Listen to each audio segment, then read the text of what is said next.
I wasn't snooping, all right? Let's just be clear about that. I was digging around for the damn insurance papers when I stumbled across it. A leather-bound journal, her initials stamped in gold. T.S. Caitlin Scott. My wife. The woman I'd been married to for 13 years. Mother of my 2 little girls. The person I thought I built my whole world around. The same woman who once sobbed in my arms, swearing she couldn't picture a life without me. Funny how fast the world spins, isn't it? The first page didn't seem like much, just grocery lists, a new recipe she wanted to try, a few snarky notes complaining about the neighbor's dog. But by the time I got to the 3rd page, my hand started to tremble. Her handwriting turned sloppy, rushed, like she was scribbling it down in bed, heart racing. He's clueless. Still believes in the fairy tale. While he stays silent, you already bring me pleasure.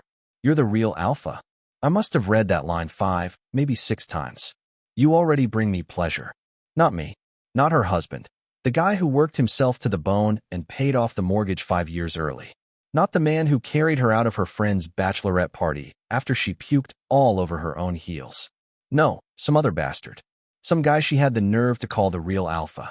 I remember sitting there, right on the edge of our bed, that journal heavy on my lap, while downstairs she laughed with our daughters, baking banana bread like nothing in the world was wrong. And there I sat, silent, just like her little diary said, while he stays silent. That was me, the quiet one, the dependable one, the guy pulling 12-hour shifts and still making dinner because she had another one of her headaches. The fool who paid for her lash extensions, yoga retreats, therapy sessions, all the things she said made her feel seen. Turns out someone else had no trouble seeing her. I didn't yell. I didn't call her out. Not yet. I just closed that journal like it was a grenade I wasn't ready to set off. But right then and there, my vision changed. I started noticing everything. The late-night phone checks. The bathroom selfies. The sudden obsession with Brazilian wax appointments. You think men don't notice? We do. We just wait for the truth to leak out on its own. That night, I even made love to her like nothing was wrong. She purred sweet nothings into my ear, told me I was still her everything. I didn't believe a single damn word, but I let her say it. Let her lie. I needed her to think I was still the fool she believed I was. And every time I looked at her, that one sentence burned into my mind like a brand. You're the real alpha. Who the hell was she talking about? Didn't take long to find out. She got sloppy. Same passcode for everything. Netflix, her email, even her damn phone. I waited until she was dead asleep, knocked out cold from her melatonin pills.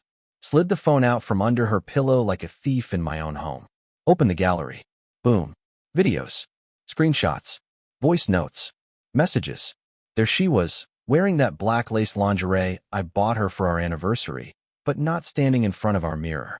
No, she was whispering into someone else's camera. I want you here, not him. I don't know how I didn't smash that screen right then. Or her face. But I didn't. Because now I was the one staying silent. Her little diary had laid it all out. Her twisted fantasy. Her secret double life where I was the fool and some other man wore the crown. No more. I wasn't going to be the quiet one anymore. From that night on, I started crafting my revenge. Not the kind that gets you thrown in jail. No, the kind that leaves scars no one else can see. I kept playing the part, kissed her goodbye before work, picked the girls up from school, made her favorite meals. All the while digging through bank records, business paperwork, property deeds. She forgot one thing.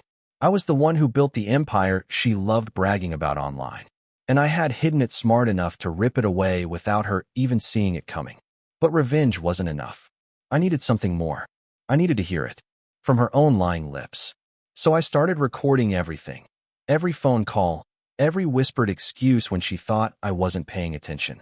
It wasn't just her lies that broke me. It was the kids. Daddy, why don't you tell mommy you love her anymore? Why are you always mad? She stayed cold. I stayed silent. But inside, I was shattering. How do you explain to your children that their mother's a manipulative cheater who moans for another man and writes love notes about it? You don't. You stay quiet. You plan. I knew the confrontation was coming. I just didn't realize it would explode so fast or so violently. 3 nights later, I met her so-called alpha, not in a bar, not on the street, but bleeding and drunk in my driveway, screaming my name like I had been the one who betrayed him. And that was just the beginning. It was one of those nights where the rain came down so hard it turned the streets into mirrors, showing all the ugly things you wish you could ignore. I had just poured myself a whiskey when the banging started, not knocking, banging like someone trying to break the damn door down. I opened it slow, and there he was, standing in the rain, shirt ripped, blood trailing from a gash on his temple, his eyes wide like a hunted animal. "You gotta help me," he gasped, stumbling like a drunk kid on my porch. I didn't move, just leaned against the doorframe with my drink in hand, staring at him like he was already dead. Because, in a way, he was. He was the ghost of the life my wife had been living without me. "Who the hell are you?" I asked, even though I already knew damn well. He blinked at me, dazed. You're her husband." I sipped my whiskey, cool as ice. "And you must be the real alpha, huh?" His mouth twitched, like he wasn't sure whether to brace for a punch or beg for mercy. Maybe deep down, he wanted me to deck him. But he wasn't worth a night in jail. Not for trash like him. "She lied to me," he blurted out, words slurring together. "Said you two were separated. Said you didn't care. I didn't know." "Spare me," I cut him off, voice flat. "You're bleeding and drunk on my front porch. What exactly do you want from me?" He looked like he wanted to cry but couldn't quite figure out how. "She told me she was pregnant," he said, voice cracking. "Said it was mine. Then she vanished. Changed her number. Blocked me everywhere." I didn't blink. I just tilted my head a little, cool and slow. "And your brilliant plan was to show up at her husband's house?" I asked. "I didn't know where else to go," he stammered, practically crumbling right there on the steps. "I thought maybe you could talk to her. She listens to you." That one made me laugh. I laughed so hard I had to lean on the doorframe just to stay upright. "She listens to me?" I wheezed. "Buddy, she hasn't listened to a damn thing I've said since 2018. He stood there, arms wrapped tight around himself, shivering from more than just the cold rain. He looked pathetic. "You should leave," I said finally, stepping back inside. But before I shut the door, I gave him one last kick to the gut. "She wrote about you in her diary," I said, real slow. "Said you already bring her pleasure. That you're the real alpha." For just a second, his eyes lit up like he thought he still meant something. I nodded, twisting the knife. "Yeah, she wrote that 3 months ago," I said, smiling cold. "You're late, buddy." And with that, I slammed the door in his face. 20 minutes later, she strolled through the front door, hair damp, pretending she'd just dashed out to the store. "I got that oat milk you like," she said sweetly, setting the grocery bag down like everything was perfectly normal. I walked over, real calm, and gently took her wrist in my hand. "You might want to check the porch," I said. "Your boyfriend dropped by." Her smile faltered, the mask slipping for just a second. "What?" she gasped. I leaned in close enough to see the panic flicker behind her eyes. He was bleeding, desperate, babbling about how you told him you were pregnant. She froze like a raccoon caught in a floodlight. "You're insane," she snapped, voice sharp with panic. "You're making things up again. Again. Like this was some crazy episode of mine. Like I was the one twisting reality, not her. Like her betrayal wasn't rotting the walls of this house from the inside out." She stormed upstairs, slammed the bedroom door so hard the walls shook. And that's when I knew. Knew she wasn't just a liar. She was a full-blown manipulator, the kind who would rather torch the truth than ever face it. But I wasn't finished. Not even close. If she thought betrayal was a game, I was about to show her how a real alpha played it. The next morning, she came down in full perfect wife mode. Fresh pancakes. Fresh squeezed orange juice. Wearing one of my old, oversized hoodies, playing the part of the cozy, innocent housewife like she was auditioning for a damn Hallmark movie. "You want blueberries in yours?" she asked, chipper as ever, like none of last night even happened. I sat across the kitchen island from her, just staring. Her face was smooth as glass. No guilt. No shame. Just that fake, pretty little smile she pulled out whenever she needed to control the story. "I'm not hungry," I said flatly. She blinked, cocking her head. "You feeling okay?" "Didn't sleep well," I said, voice steady. "Had a dream somebody was lying to me with every breath they took." She paused just a little, enough to register it, but not enough to admit a damn thing. "That's a weird dream," she mumbled, flipping another pancake. I watched her at the stove, thinking about every lie she fed me over the years. How she once begged me to take out a loan so she could open that boutique she wanted so bad. How I risked everything for her dreams. How she stood there, eyes full of tears, promising she'd never forget what I did for her. She forgot. Real fast. When she brushed past me to grab plates, I caught a whiff of something that wasn't mine. A sharp, peppery cologne familiar. His scent. The clown from my driveway. I caught her wrist again. Firm, not rough. Her eyes snapped up at me, wide and guilty. What the hell are you doing? She barked. Did you sleep with him last night? I asked, calm as ever. She yanked her arm away like I burned her. Don't start this again, she snapped. Again, I said, voice like ice. You mean the part where I asked questions and you lied to my face without even blinking? She huffed, rolling her eyes hard enough to strain something. If you don't trust me, that's your problem, she said. I've been here, raising your kids, keeping this house running while you're off playing CEO, she snapped. And there it was, the deflection. I almost laughed right in her face. Playing CEO? Huh? You mean running the business that paid for her nail appointments and all those spiritual healing trips to Broomfield? She slammed the spatula down so hard it clanged against the stove. You know what? She barked. Maybe if you'd spent a little less time working and a little more time actually being a husband, I wouldn't have had to look somewhere else. Those words hit like knives. And I just stood there, silent, because for the first time, I realized she actually believed it. She honestly thought her betrayal was my fault. Like she was the victim in all this. Did you tell him about the kids? I asked, my voice cold. She froze. Didn't even breathe. Did you bring him here? To our house?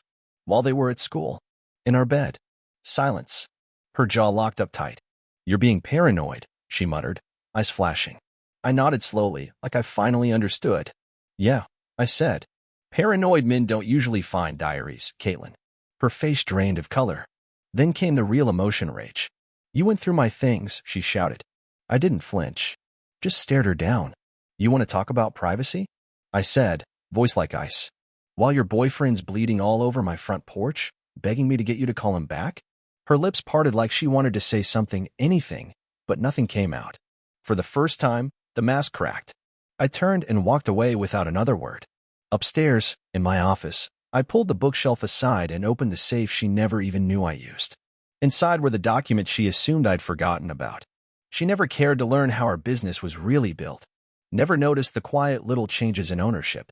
The rerouted profits. The clauses I slipped into contracts while she was too distracted posting Instagram stories to bother reading. It was all mine. Every inch of it. Every dollar. And soon, she was going to find out the hard way. But I wasn't in a hurry.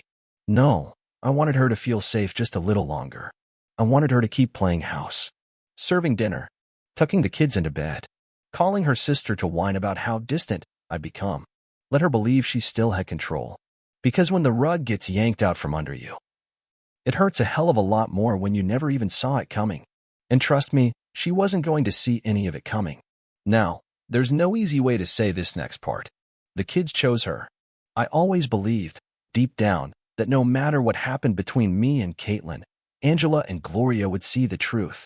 That love and sacrifice and doing the right thing would matter. But I was wrong.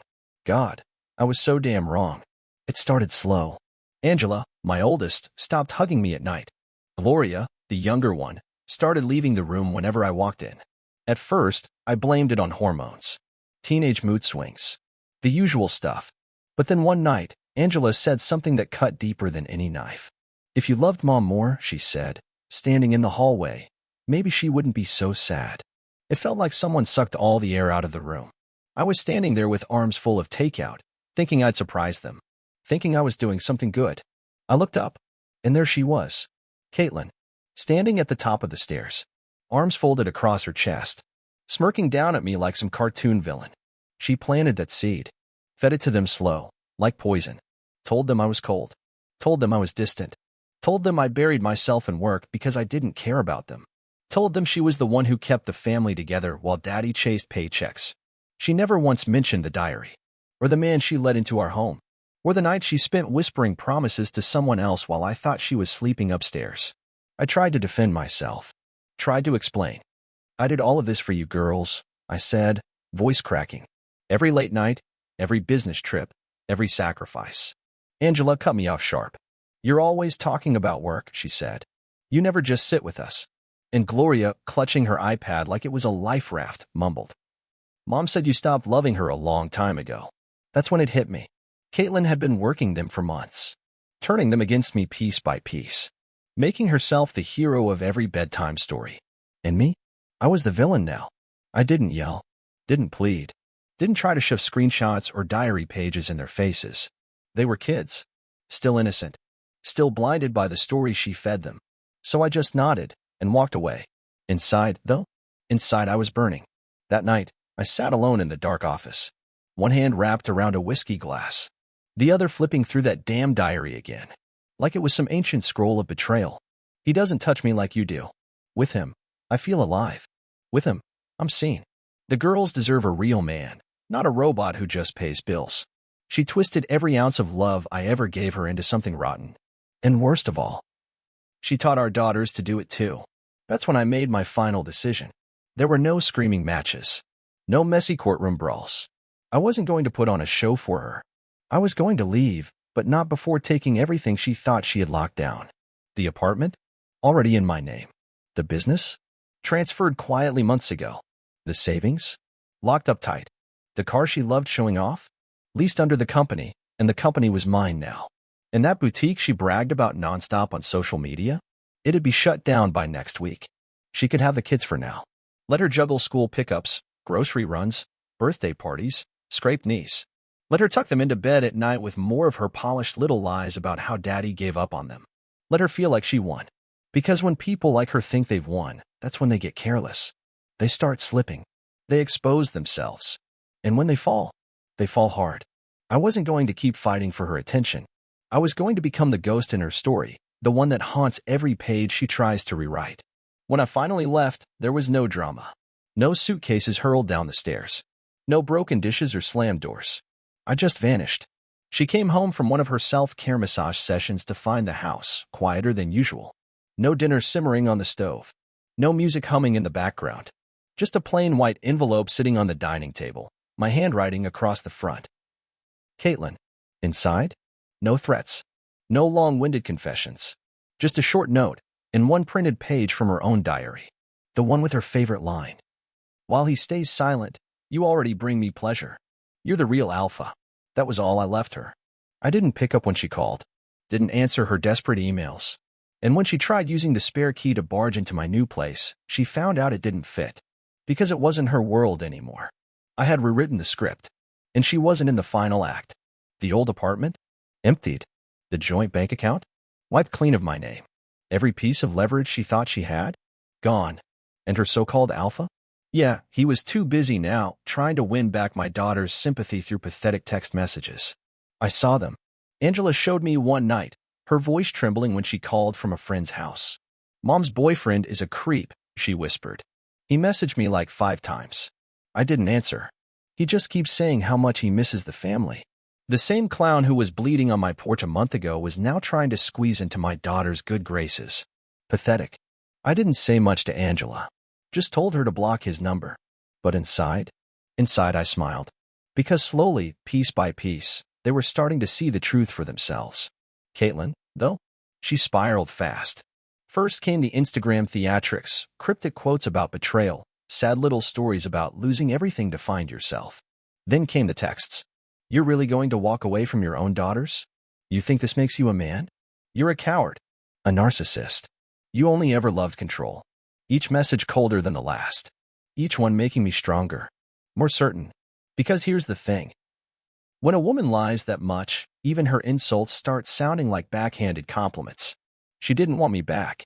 She wanted the shield I gave her, the stability, the reputation, the safety net, so she could keep living her double life. But that shield was gone now. For good.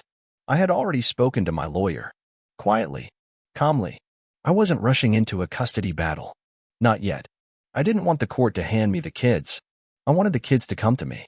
On their own. Because that choice would mean more than any court ruling ever could. As for Caitlin, she could keep playing her fantasy. For now. Because liars like her never see it coming, how silence can be the deadliest weapon of all. Not yelling. Not punching holes in walls. Just calm, ruthless silence. The kind that watches. Waits.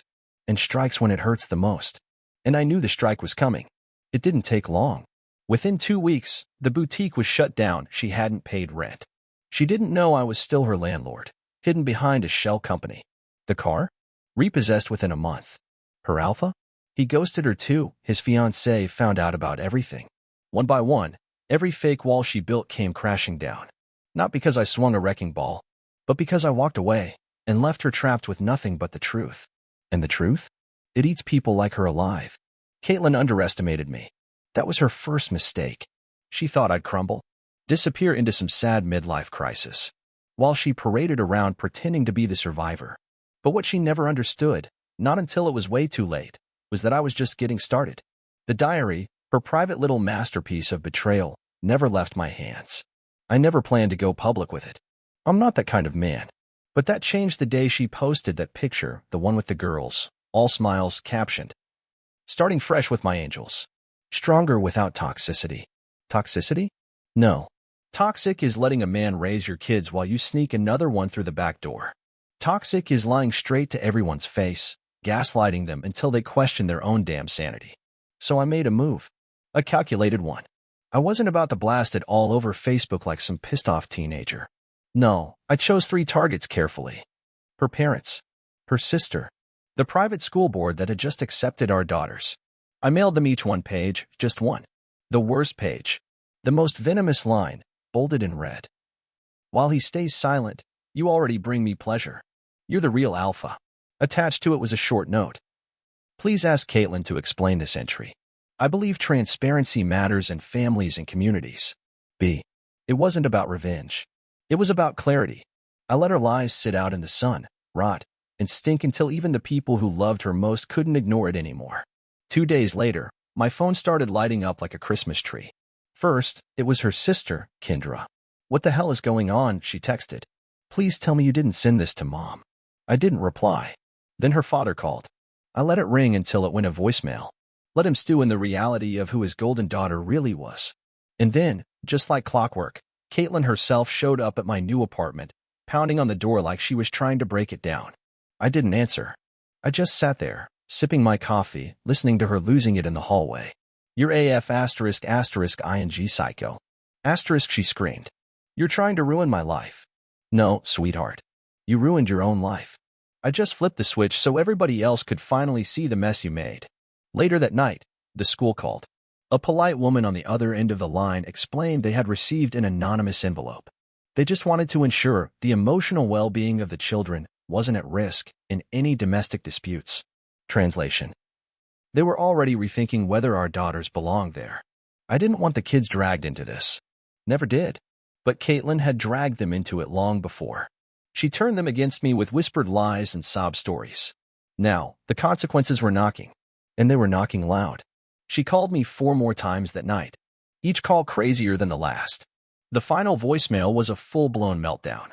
"You wanted to destroy me? Fine. You win. Are you happy now? I can't even walk into my parents' house. Everyone thinks I'm disgusting." I played that message a few times, just listening. Not because I enjoyed her pain, but because it reminded me this wasn't about revenge anymore. This was about truth. I begged her months ago to just tell me the truth. To come clean. She spat lies instead. Tried to bury me with them. Now the truth had a voice louder than any of her fake apologies. That week, the girls stayed with her. But Angela texted me out of nowhere. "Mom's been crying a lot," she wrote. "She won't say why."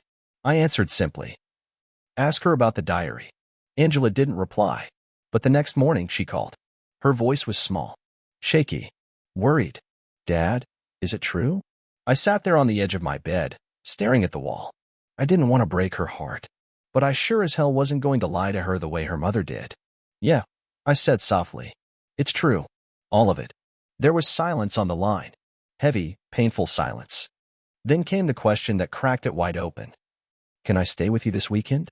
And just like that, the truth started pulling my daughter back to me. When Angela showed up at my door, she was carrying nothing but a duffel bag and eyes that looked way older than 15. She didn't ask questions. She didn't cry. She just stepped inside like she'd escaped a burning house. We ordered pizza, watched old movies like we used to back when life made sense. I didn't push her to talk. I just let her be. I knew she would open up when she was ready. Halfway through the second movie, when the night had stretched long and quiet, she finally spoke. "Did she really write that stuff?" she asked, voice barely above a whisper. I paused the movie, turned to her. "She did," I said. Every word. Angela picked at her pizza, her face hard to read.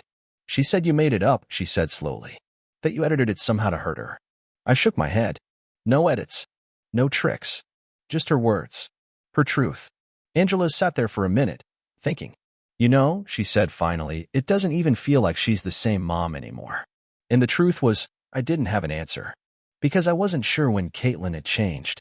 Or if maybe this was who she had been all along. By Sunday, Gloria came to. She was quieter than Angela. Sadder. She clutched a crumpled piece of paper, a drawing she had made when they were little. For stick figures. A dog. A tree. No names. No labels. Just a silent reminder of a family that once was. She handed me the drawing without saying a word, then crawled into my lap like she used to when she was little. Caitlin didn't call. Not once. Maybe she thought staying silent would hurt me. Maybe she was too ashamed. Or maybe, and let's be real, she was just busy playing the victim for someone else. But her world was shrinking fast. The boutique? Shut down. Her parents? Stopped posting birthday photos. And the final blow? The lease on her new car got voided. The dealership called me directly to confirm. I told them, yeah, go pick it up.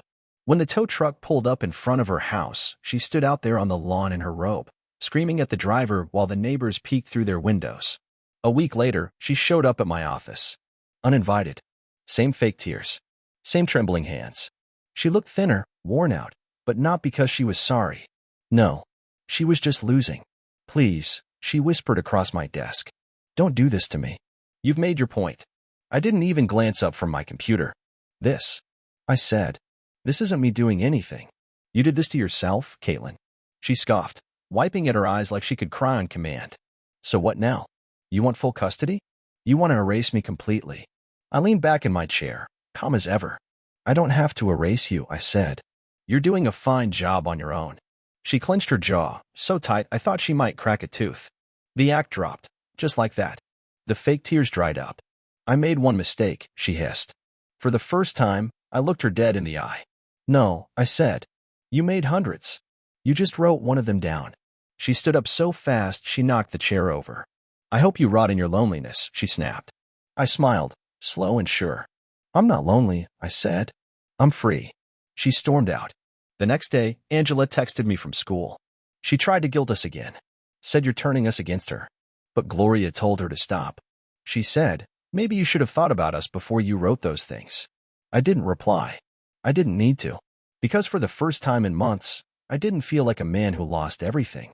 I felt like a man who survived it. And the woman who tried to bury me under her lies? She was the one choking on the dirt now. It didn't end with fireworks. No screaming matches in court. No big dramatic scenes in front of the kids. It ended with paperwork. Silence. And the slow, quiet unraveling of everything Caitlin thought she controlled. The last time I saw her was in a courthouse hallway.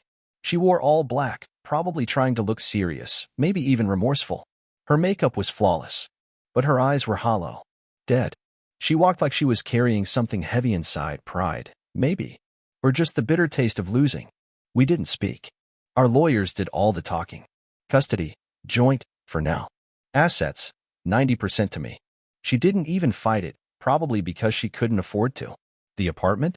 Mine. The business? Signed, sealed, and thriving without her. Child support? I waived it. Didn't need her money.